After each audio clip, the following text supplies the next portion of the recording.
La prise de parole en public est un exercice difficile. J'ai abordé ce thème dans une vidéo précédente et de nombreuses questions m'ont été posées. Je fais donc de nouveau une vidéo sur ce même sujet pour préciser des points que j'ai abordés dans la vidéo précédente. Lorsque j'aborde ce thème, je commence toujours en disant aux élèves ou aux étudiants que lorsqu'ils parlent à quelqu'un avec qui ils sont en confiance, ils n'ont généralement pas ce problème de prise de parole et pourtant ils prennent la parole. Ils racontent quelque chose, ils s'expliquent, ils n'ont pas de problème de vocabulaire puisqu'ils utilisent spontanément et naturellement le vocabulaire dont ils disposent. Ils n'ont pas de problème de suite dans les idées, ils exposent les choses au fur et à mesure, de manière logique, sans que cela leur pose de problème. Je mets à part, bien entendu, les personnes qui ont des gros problèmes d'élocution, même lorsqu'ils se trouvent avec une personne avec qui ils sont en confiance. Mais mis à part ces personnes-là, qui ont des problèmes d'élocution, d'expression ou de français, lorsque l'on sait s'exprimer dans un français correct, avec un sujet, un verbe, un complément, des propositions principales, des propositions subordonnées, et que l'on doit prendre la parole en public, se pose cette question de la prise de parole en public qui nous déstabilise.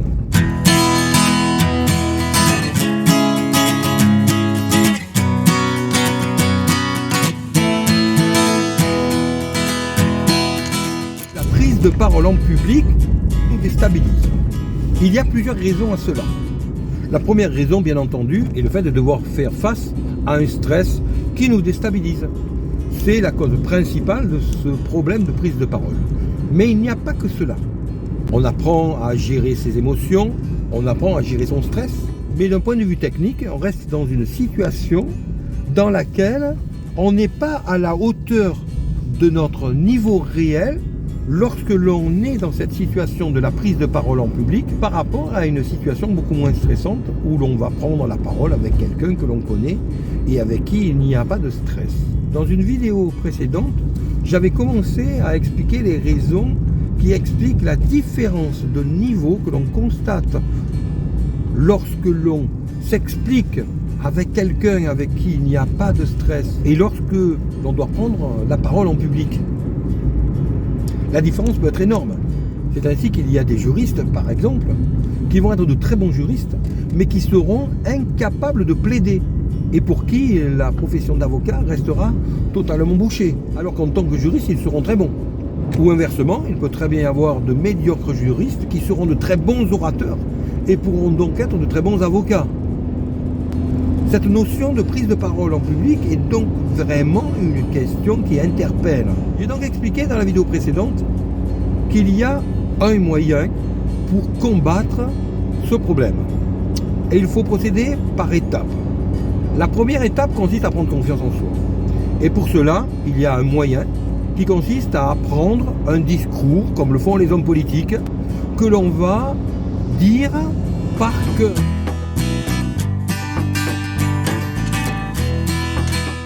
Je dis bien dire par cœur et non pas réciter par cœur. Quand on récite quelque chose, ça se sent, ça se voit et ce n'est pas bon dans tous les cas.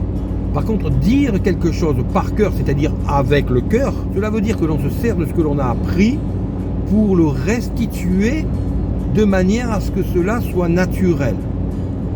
Cela n'est qu'une première étape, car bien entendu, un discours appris par cœur ou un argumentaire appris par cœur ne sera jamais aussi naturel qu'un argumentaire qui est spontané. De plus, un argumentaire appris par cœur n'aura pas anticipé les questions qui pourront venir se poser. Mais c'est quand même une première étape qui est indispensable. Cette étape permet de prendre confiance en soi. Elle permet de donner cette sensation que l'on a lorsque l'on arrive à parler en public, même si ce que l'on dit est artificiel puisqu'appris par cœur. Mais malgré tout, la sensation est là. Vient ensuite la deuxième étape.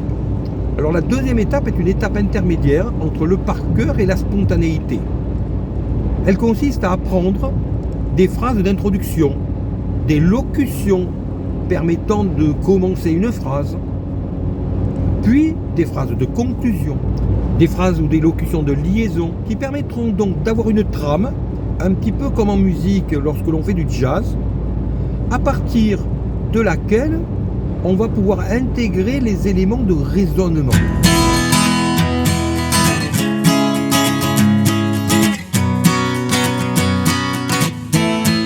La trame correspond donc à l'aspect technique de la rhétorique ou de l'art oratoire, et les connaissances en amont qui doivent être là seront intégrées, soutenues, supportées par cette trame. Et à partir de là, on commence à avoir un discours qui commence à être plus spontané. Cette phase doit être beaucoup travaillée et on doit orienter son discours vers la troisième phase où on ne va plus préparer ni anticiper le discours avec des phrases d'introduction, avec des phrases de conclusion ou des phrases de transition, et où l'on va arriver à un discours spontané. Le discours spontané est bien entendu le Graal de l'orateur, qui, lorsqu'il arrive à ce stade-là, va pouvoir prendre la parole en donnant une impression de naturel véritable.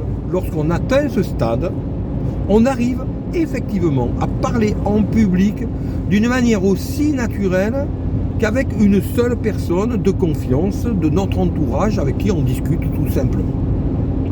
Cela est bien entendu ce fameux Graal de l'orateur vers lequel on cherche tous à tendre, surtout lorsque l'on a des fonctions professionnelles, associatives ou diverses dans la vie qui nous amènent justement à prendre la parole dans la vie et à agir selon l'efficacité que nous aurons lors de nos prises de parole.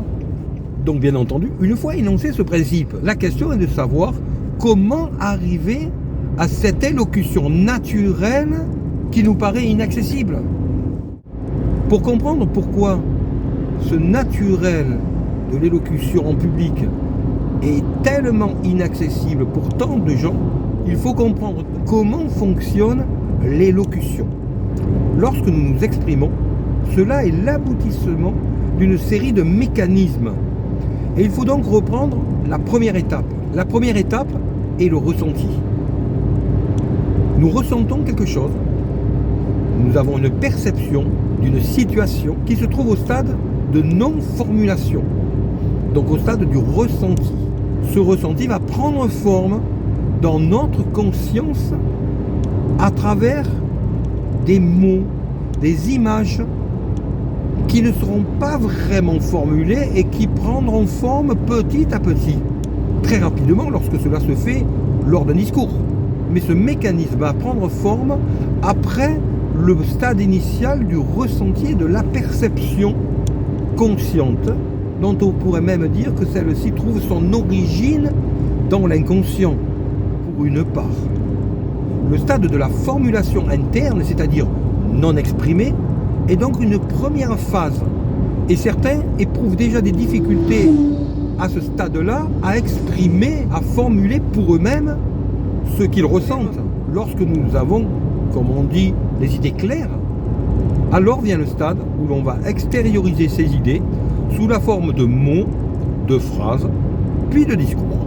Car ce que nous exprimons sera passé par différentes étapes qui seront chacune une certaine déformation de notre perception initiale et de notre ressenti. Et à partir du moment où nous n'arrivons pas à mettre sous forme de mots les idées elles-mêmes issues de la perception et du ressenti que nous avons, surgit cette impression de ne pas être à la hauteur de ce que nous voulons exprimer. Cette impression de ne pas s'exprimer correctement, car ce que nous disons ne correspond pas à ce que nous ressentons, et donc à ce que nous voulons dire. Et c'est à ce moment-là, lorsque nous sommes en public, que nous cherchons nos mots, car nous cherchons l'expression de notre ressenti, de ce que nous ressentons et voulons exprimer, mais nous n'y arrivons pas. C'est cette phase de la transcription du ressenti en mots qui pose problème. Et ce problème se pose du fait que notre expression passe par le désir d'exprimer ce que nous ressentons comme nous le ressentons, et nous n'y arrivons pas, car ce désir bloque nos capacités de spontanéité à laisser surgir sous forme de mots les ressentis et perceptions que nous avons. C'est à ce stade de la réflexion que l'on voit se profiler une manière de procéder pour surmonter ce problème. Puisque le problème réside dans le fait de vouloir quelque chose, on en vient peut-être à la conclusion que pour réussir, il ne faut pas vouloir et laisser les choses se faire spontanément. De même que chez les Asiatiques, l'archer va décocher sa flèche lorsque celle-ci est prête à atteindre sa cible, comme si elle allait aller toute seule vers le centre de la cible. Cela est difficilement compréhensible pour notre esprit cartésien et pourtant, là est la clé. Cela nous laisse comprendre la notion du non-vouloir, cette notion de lâcher prise qui fait que nous laissons à notre inconscient plus ou moins les rênes en lui faisant confiance et en le laissant maître de l'expression de notre ressenti. Cela peut paraître très étrange, je le conçois parfaitement. Certains se disent qu'alors ils vont dire n'importe quoi, si ce n'est que lorsque l'on travaille un sujet.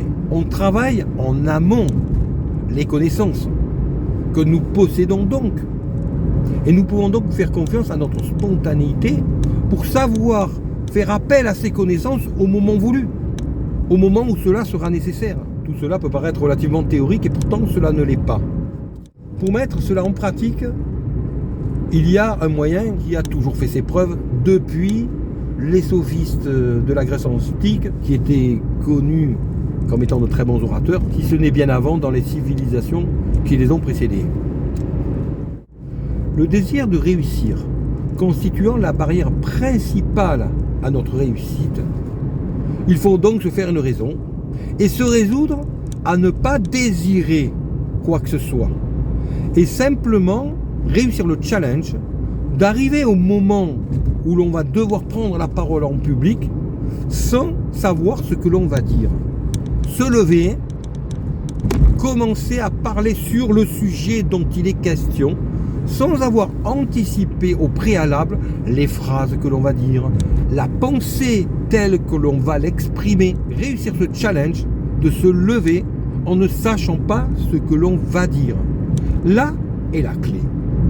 Et là est le point d'achoppement le plus difficile pour quelqu'un issu d'une société occidentale, cartésienne, où tout doit être réfléchi, mesuré, structuré à l'avance.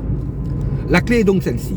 Avoir certes travaillé son domaine en amont, connaître son sujet, avoir des connaissances, mais quelque part les mettre de côté, ne pas s'appuyer sur elles pour s'appuyer sur nous-mêmes.